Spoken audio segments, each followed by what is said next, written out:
Good morning, everybody. I'm John O'Loughlin. Welcome to my channel. It's called McDuff_2020. And this morning I've decided to start a new book based on our conversation last night with Professor Hamamoto and George Webb. And this is a book which I bought but I haven't read yet. But I did go through the first introduction in the first chapter this morning enough to see that I think it's a very, very valuable book. And like a lot of the things that I do here on the show, I improvise. So this morning I decided that because of our focus on what really is behind the, you know what I mean, the virus thingy, um, I wanted to focus back on my concerns about population control being perhaps one of the actual goals of the controllers, the deep state, whoever you want to call them. So, let's see. No, Rex, this is not ruled by secrecy, eugenics section of chapter 1. This is a new book, believe it or not. And I think it's the last book that he wrote. So he revisited the topic, obviously. And, well, here it is. It's interesting that it was published in 2015. As far as I know, it is his most recent and therefore his last book. Because he died in 2017 after what I understand was a fairly, long illness. So this book may not have gotten the publicity it would otherwise have gotten. It's very interesting. So all of the work that he did in all those other great books are part of his ammunition. His ammunition to understand and communicate to us, in his last years, in a way that Fletcher Prouty did in his last years. So I find this to be very compelling, and I'm going to really do my best to do it justice, even though I haven't actually read it myself yet. So, as I say, this is the way I feel that I should go this morning, and so that's where we will go. Jim Marrs is the author of Our Occulted History, The $1 Trillion Conspiracy. That's another one I have but have not read. The Rise of the Fourth Reich, Ruled by Secrecy, Alien Agenda, and Crossfire, the Plot That Killed Kennedy. And he says he lives in Texas. So obviously this was published before his death. William Morrow is the publisher.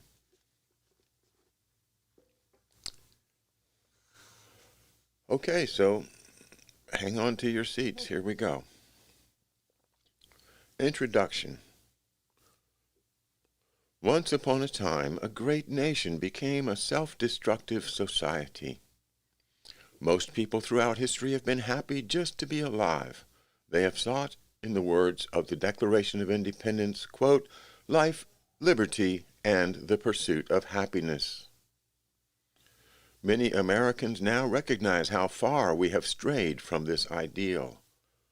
America is experiencing a dangerous transformation, through which the global elite has used every tactic available in a conspiracy to hoard an even greater share of the wealth and reduce the world's population.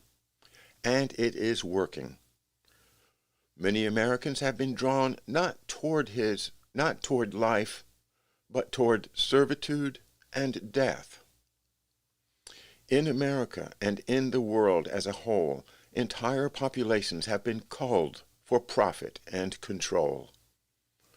Elites have used the so-called God Syndicate, guns, oil, and drugs, as well as toxic air, water, food, and medicines, and of course the toxic financial system on which the whole master plan depends, to reduce the world's population.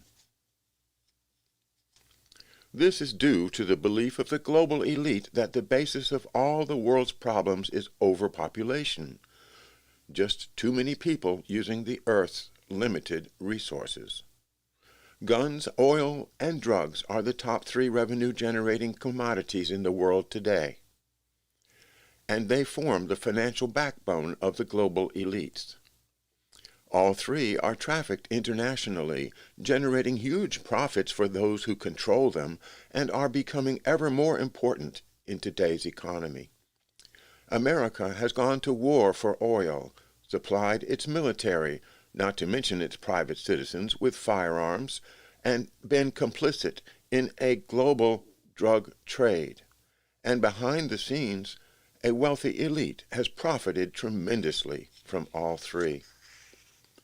The food, water, and air we consume are also in a state of decay. We believe this decay is normal, the way things have always been. We discount the overwhelming evidence that these are recent developments. We now live in a culture of death and decay that has been imposed upon us by a small group of wealthy elites that publicly espouses involuntary population reduction. We are being killed by chemicals, genetically modified organisms, dyes, additives, plastics, tainted water, and polluted air. Numerous common household items are actually powerfully toxic. Aspartame, fluoride, GMOs, pesticides, high fructose corn syrup, pharmaceutical drugs, cell phones, microwaves, even basic electricity. Even though food is plentiful in America, our bodies receive fewer nutrients than they did 50 years earlier. Until the 1950s, the U.S. was predominantly a rural nation. People mostly ate fresh, homegrown garden foods. No foods contained genetically modified organisms, and chemical food additives were rarely used. Beginning in the late 1940s, corporate food producers increasingly began offering processed, nutrient-deficient foods previously unknown in human history. Children growing up in the 1960s were, for the first time, subjected to imitation foods, processed consumables that appeared and tasted nutritious but lacked any real nourishment. By the 1970s, the American diet consisted of non-nutritious white bread and other unnatural food products. By the 1980s, Americans raised on imitation foods, drinking fluoridated water, and distracted by disco, had become apathetic and lazy. We are not aware of these things, because precious few recognize that we are being psychologically programmed by a mass media controlled by a mere handful of corporate owners. This handful of multinational media corporations, many with interlocking directors and owners, control everything we see and hear, from movies, TV, and newspapers to satellite networks, magazines, even book clubs and billboards. Indeed, the complicity of the mass media ensures that we cannot protest the population reduction that threatens our very lives. Pardon me.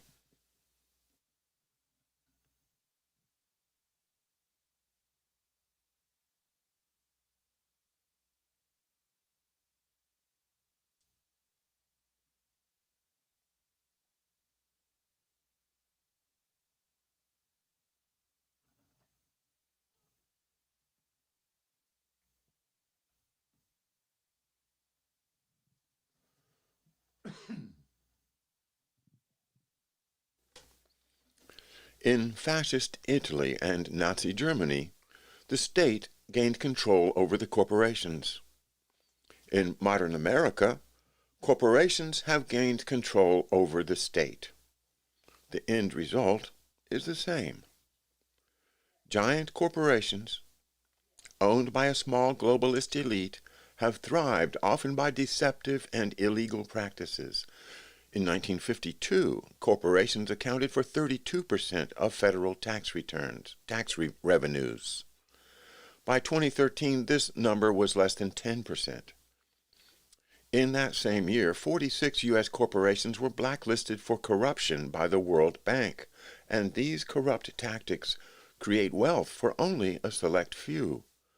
Economic reality in the U.S. today substantiates the old line about the rich getting richer while the poor get poorer. A 2014 survey by the Russell Sage Foundation found that during the recent economic downturn, lower-income households lost a larger portion of their wealth than those with higher incomes. The study revealed a startling decline in wealth nationwide. The median household in 2013 had a net worth of just $56,000, 43% lower than the median wealth level right before the recession began in 2007, and 36% lower than a decade ago. Quote, "There are very few signs of significant recovery from the losses in wealth suffered by American families during the Great Recession," concluded the researchers. That recession referring, of course, to the 2007-2008 crash. Meanwhile, the share of wealth enjoyed by the global elite only increases. What had been described as the 1% actually is more like the 0.01%. What's worse is that one cannot know exactly how much these people are worth, since much of their wealth is hidden in offshore bank accounts. Quote, "At the commanding heights of the U.S. economy, hiding a lot of one's wealth offshore is probably the norm, not the exception," noted Paul Krugman in the New York Times. Well, I suppose he ought to know. Excuse me.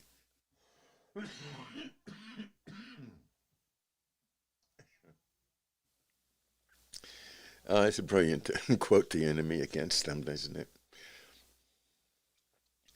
Everyone has heard of some rich Americans, the Rockefellers, Warren Buffett, the Koch brothers, George Soros, and Donald Trump are a few examples of highly visible wealthy Americans. But most of the names of the true one-percenters, the billionaires, are unknown to the public. Yet these faceless billionaires run the world's financial and political systems, and their wealth and power is only growing greater. The 400 richest Americans made $200 billion in 2013, a total equal to the combined amount spent on the federal food stamp, education, and housing programs. 95% of all new income generated between 2009 and 2012 went to the wealthiest 1%, who own 38% of the nation's financial wealth, while the bottom 60% owns just 2.3% of the nation's wealth. Income inequality gained increased public visibility with the 2014 publication of Capital in the 21st Century by the French economist Thomas Piketty, who argued the inequality of capital produces an ever-growing disparity in wealth. This idea does not sit well with those who believe capitalism requires inequality of wealth and that taxes on wealth, capital, inheritance, and property are inimical to growth. Piketty argues that the response to the wealth inequality should be a top income tax rate of up to 80%, an effective inheritance tax, increased property taxes, and even a global wealth tax. But he acknowledged such measures are currently inconceivable, as anyone with money wants to keep it, and those in this wealthy elite are the primary financiers of the American political system. It's no wonder that government has done little to curb the power of corporations, whose destructive actions are endangering our lives. Our political leaders depend upon this corporate blood money for their election. These corporations, however, are anything but faceless.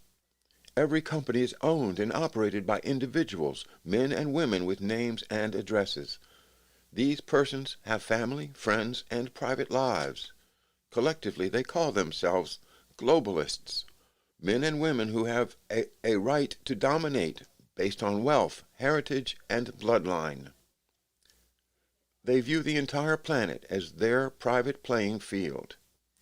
They can be identified and located, and they have a plan to control the globe, one formulated many years ago within secretive societies in both Britain and the U.S. It depends upon killing most of us. Here is that plan.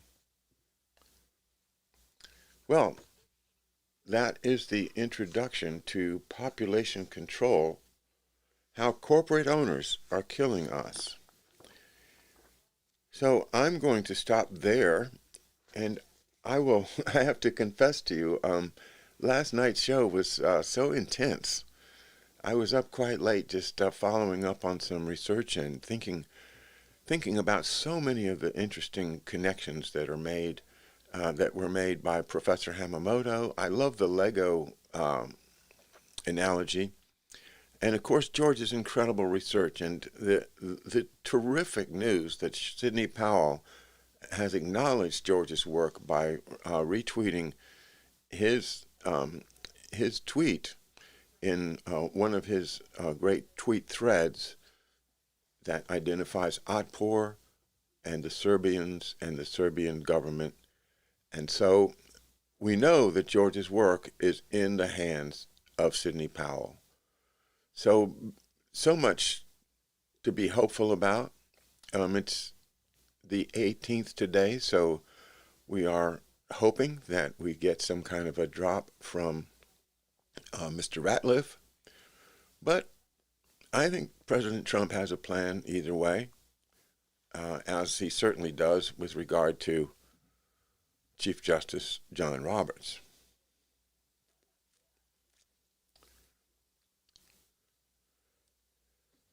Say hello to you guys.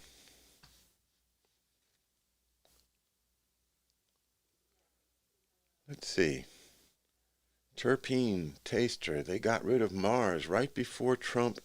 He would have been calling out this BS, and he had a huge audience. Well, I agree with you, and all the more reason for us to make this book.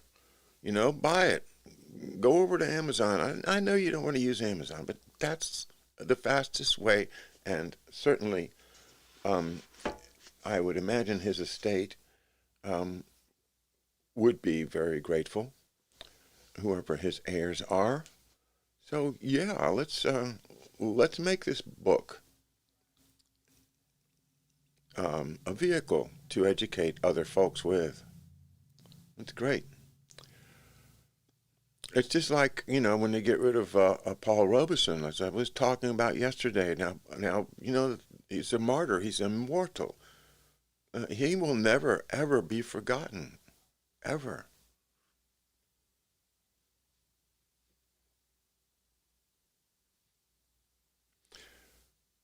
Hello, Rex. Good to have you here. Corky, you're not blinded. They pull the wool over our eyes, don't they? They certainly do try. Bill Nye, the science guy. I don't know. Take the mote from your eye, science guy. That was pretty good, huh? Don Matzia. Hello, Don. Derek Holmes. George McDowell. George McDowell, how are you? Carnival Barker. So anyway, my brain is kind of burned out this morning. I had scheduled a Minefields, but then I went and I mentioned this book last night, and then I said, I really ought to look at that book. It could have been, a 15, 20-year-old book that wasn't really current, but wow, it's a 2015 book. So I'll investigate it some more and, present some of the content of the book in my show as time permits. Well, with your permission, I think I'm going to call it a day a little early this morning, but I'll be back tonight at 8 p.m. Reading and talking about plans for the future. It's really, we are living in interesting times. There's no question about it. Thank you all very much for being with me this morning, and we will definitely be studying the situation more and reporting as we learn. I love to watch the new guys like Addie Adkins and David Underdown, the whole new neighborhood news studio, and but I also love to watch Paul Cottrell. I love to watch everything that I can find from George Webb, and I look at Twitter a lot. And honestly, that's about where I get my news from, and it saves me a lot of nonsense by not looking at mainstream media. Thanks, guys. I'll see you soon.